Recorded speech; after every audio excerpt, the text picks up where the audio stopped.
നമസ്കാരം. ഇന്ന് നമ്മൾ പരിശോധിക്കുന്നത് ബെയ്ത്ത് ഇസ്രായേൽ ഇന്റർനാഷണലിൽ നിന്നുള്ള ചില കുറിപ്പുകളാണ്. ഗഡ്ഡി എഫ്രൈമിന്റെ പഠനങ്ങളെ അടിസ്ഥാനമാക്കിയുള്ളവ. അതെ. യോസഫിന്റെയും ഫർവോന്റെയും സ്വപ്നങ്ങളെക്കുറിച്ചുള്ള ഒരു വിശകലനമാണിത്. ഒറ്റനോട്ടത്തിൽ വെറും കഥകളായി തോന്നാമെങ്കിലും ഇതിൽ ശരിക്കും പറഞ്ഞാൽ ബോധത്തിന്റെ രണ്ട് വ്യത്യസ്ത തലങ്ങളെപ്പറ്റി പറയുന്നുണ്ടല്ലേ? അതെ, തീർച്ചയായും. ഈ സ്രോതസ്സുകൾ പറയുന്നത് പോലെ ഇതൊരു സാധാരണ സ്വപ്നവ്യാഖ്യാനമല്ല. രണ്ട് വ്യത്യസ്ത ലോകവീക്ഷണങ്ങളാണ് ഇവിടെ താരതമ്യം ചെയ്യുന്നത്. അതിലേക്ക് കടക്കുന്നതിനു മുൻപ് ഈ രണ്ട് സ്വപ്നങ്ങളിലും ഒരു പ്രത്യേക പാറ്റേൺ ഞാൻ ശ്രദ്ധിച്ചു. യോസെഫിന്റെ ആദ്യത്തെ സ്വപ്നം അത് നിലത്തു നിൽക്കുന്ന ധാന്യക്കറ്റകളെക്കുറിച്ചാണ്. രണ്ടാമത്തേത് ആകാശത്തിലെ സൂര്യനെയും ചന്ദ്രനെയും നക്ഷത്രങ്ങളെയും കുറിച്ചും. അതായത് ഒരു ഭൂമിയിൽ നിന്ന് ആകാശത്തേക്ക്, താഴെ നിന്നും മുകളിലേക്കൊരു യാത്ര പോലെ. വളരെ ശരിയാണ്. ആ ഒരു ആരോഹണം, അതാണ് ഇവിടുത്തെ പ്രധാന ആശയം. യോസഫിന്റെ ബോധം ഭൗതികമായ കാര്യങ്ങളിൽ തുടങ്ങി പിന്നെ ദൈവികമായ തലങ്ങളിലേക്ക് ഉയരുന്നതിനെയാണ് അത് സൂചിപ്പിക്കുന്നത്. ഓക്കേ. എന്നാൽ നിങ്ങൾ ഫറവോന്റെ സ്വപ്നങ്ങൾ എടുത്തു നോക്കൂ. അവിടെ നേരെ തിരിച്ചാണ് സംഭവിക്കുന്നത്. അതെങ്ങനെ? ഫറവോന്റെ സ്വപ്നത്തിൽ ആദ്യം പുഷ്ടിയുള്ള പശുക്കളെ കാണുന്നു, പിന്നീട് മെലിഞ്ഞ പശുക്കളെ. രണ്ടാമത്തെ സ്വപ്നത്തിൽ നല്ല കതിരുകളും മോശം കതിരുകളും. അവിടെയാണ് ആ സൂക്ഷ്മമായ വ്യത്യാസം. ആദ്യത്തെ സ്വപ്നം മൃഗങ്ങളെക്കുറിച്ചാണ്, അതായത് ജീവനും ഊർജവുമുള്ളവ. ശരിയാണ്. രണ്ടാമത്തേത് സസ്യങ്ങളെക്കുറിച്ച്, താരതമ്യേന ചലനശേഷി കുറഞ്ഞവ. അതായത് മൃഗലോകത്ത് നിന്ന് സസ്യലോകത്തേക്കുള്ള ഒരു ഇറക്കമാണത്, ഒരു അവരോഹണം. ഒരു മിനിറ്റ്, അവിടെ എനിക്കൊരു സംശയം. മൃഗങ്ങളിൽ നിന്ന് സസ്യങ്ങളിലേക്ക് പോകുന്നത് എന്തുകൊണ്ടാണ് ഒരു വീഴ്ചയായിട്ട് കണക്കാക്കുന്നത്? സാധാരണഗതിയിൽ സസ്യങ്ങൾ വളർച്ചയുടെ പ്രതീകമല്ലേ? നല്ല ചോദ്യം.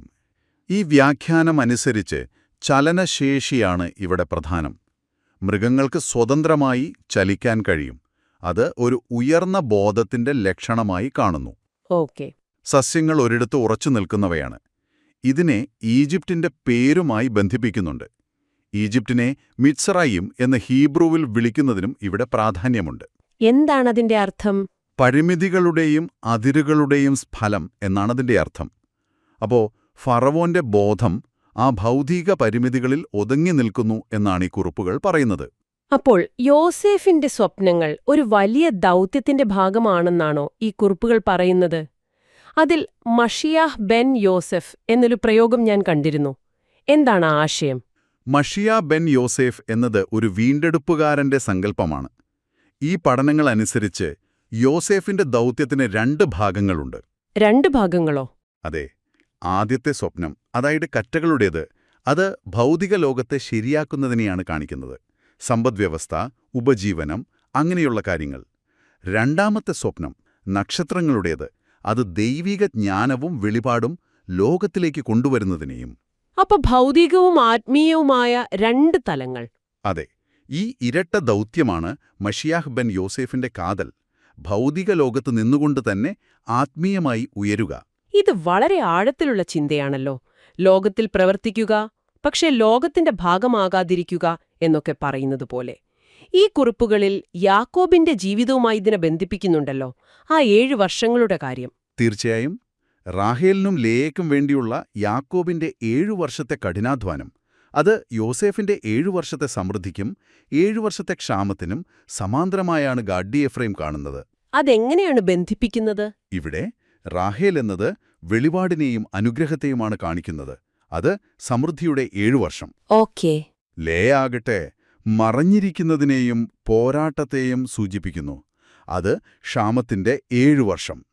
അപ്പോൾ യാക്കോബിന്റെ വ്യക്തിപരമായ ഒരു സംഘർഷം അത് യോസേഫിലൂടെ ഒരു ലോകദൗത്യമായി മാറുന്നു എന്നാണോ? കൃത്യമായി.